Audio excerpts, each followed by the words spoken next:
बड़ी खबर जम्मू से, जहां उदयवाला इलाके में जम्मू कश्मीर के डीजीपी जेल हेमंत कुमार लोहिया की गला रेतकर हत्या कर दी गई है। उनकी हत्या की खबर से पूरे जम्मू कश्मीर में हड़कंप मच गया है। ये हत्या, आपको बता दें, फिलहाल यहां पर गृह मंत्री अमित शाह खुद जम्मू कश्मीर के दौरे पर है। इस तरह की खबर सामने आती है तो सुरक्षा को लेकर भी कई सवालात खड़े हो जाते हैं। और फिलहाल जो खबरें आ रही हैं, डीजीपी जेल की हत्या का शक उनके घर में ही काम करने वाले व्यक्ति पर लगा है, जो फिलहाल फरार बताया जा रहा है और पुलिस उसकी तलाश में जुट गई है। हेमंत कुमार लोहिया 1992 बैच के आईपीएस अधिकारी थे और हाल ही में अगस्त में ही जम्मू कश्मीर के डीजीपी जेल नियुक्त किए गए थे। गृह मंत्री अमित शाह का दौरा जम्मू कश्मीर में है और इस वक्त इस तरह की खबर जो है वो बहुत बड़ी एक चिंता भी पैदा कर दी। हमारे साथ हमारी वरिष्ठ सहयोगी नीता शर्मा जुड़ रही हैं। नीता, अगस्त में ही यहाँ पर इनकी पोस्टिंग हुई थी और उसके बाद इतनी बड़ी ये वारदात हो जाती है, कहीं ना कहीं सुरक्षा पर भी सवाल है। किन परिस्थितियों में इस हत्याकांड को अंजाम दिया गया, किस तरह की खबरें इस वक्त मिल रही हैं इनकी हत्या को लेकर? सबसे पहले मैं आपको लेटेस्ट बता दूं, अदिति, मेरी बात हुई जम्मू के एडीजीपी मुकेश जी से। उनका ये कहना है कि ये जो डोमेस्टिक हेल्थ था, इसका नाम यासिर था, ये काफी समय से उनके साथ काम कर रहा था। जो अभी शुरुआती जांच आई है जम्मू कश्मीर पुलिस के मुताबिक, उनका कहना है कि उसे यासिर जो था उसे एक्यूट डिप्रेशन था।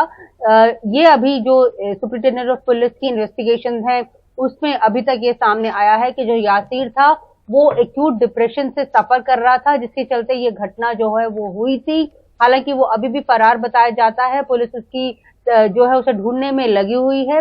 ये रात को घटना 11:45 पे हुई थी, जब पुलिस कंट्रोल रूम को इस बात की इत्तला दी गई थी। डीजी प्रिजन जो है वो खुद ही बहुत हाई लेवल सिक्योरिटी उनको मिलती है, क्योंकि वो प्रिजन्स के इंचार्ज होते हैं। मिस्टर लोहिया जो है वो आगमू काडर के हैं, 1992 बैच के हैं। अभी 2-3 महीने पहले ही उनकी वहां पर पोस्टिंग की गई थी डीजी प्रिजन की जगह पर।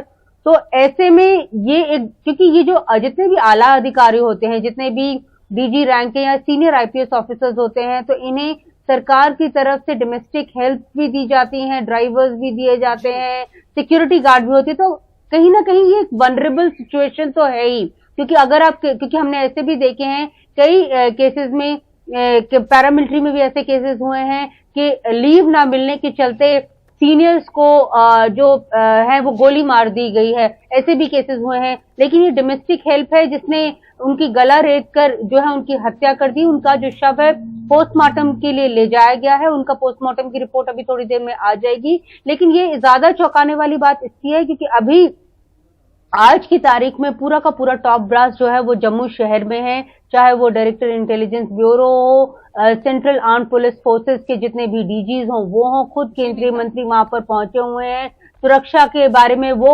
जो है कई चिंतन बैठक जो है उन्होंने करनी है, जम्मू में भी करनी है, कश्मीर में भी करनी है। और ऐसे में एक खुद ही हाई प्रोफाइल टारगेट नहीं, मतलब एक जो हाई प्रोफाइल व्यक्ति है उसके घर में ही उसकी हत्या कर दी जाए। हालांकि ये सिंपल केस ऑफ मर्डर अभी बताया जा रहा है, लेकिन फिर भी चौंकाने वाली बात है। केंद्रीय गृह मंत्री वहां पर 3 दिन के दौरे के लिए गए हुए थे अदिति। कल शाम को वो वहां पर पहुंचे थे। कल उन्होंने कुछ अपने पॉलिटिकल मीटिंग्स की थी। आज सुबह 11 बजे वो है वैष्णो देवी के दर्शन के लिए जाएंगे। ये माना जा रहा है माता देवी के आशीर्वाद लेने के बाद जो एक किक स्टार्ट है पॉलिटिकल एक्टिविटी जम्मू कश्मीर में, वो शुरू की जाएगी भारतीय जनता पार्टी की तरफ से।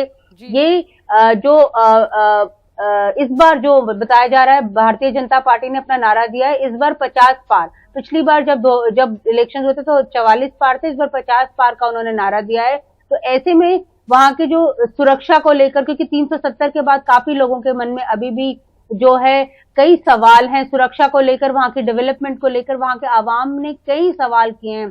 तो सुरक्षा के लिहाज से भी और वहां पर लोगों तक पहुंचने के लिहाज से भी ये जो केंद्रीय गृह मंत्री की जो एक दौरा है वो बहुत इम्पोर्टेंट माना जा रहा है। आज वो राजौरी में बैठक करेंगे और उसके बाद कल बारामूला में उनकी जो है एक पॉलिटिकल मीटिंग है। अदिति, बिल्कुल नीता, बहुत बहुत शुक्रिया ये तमाम जानकारी के लिए।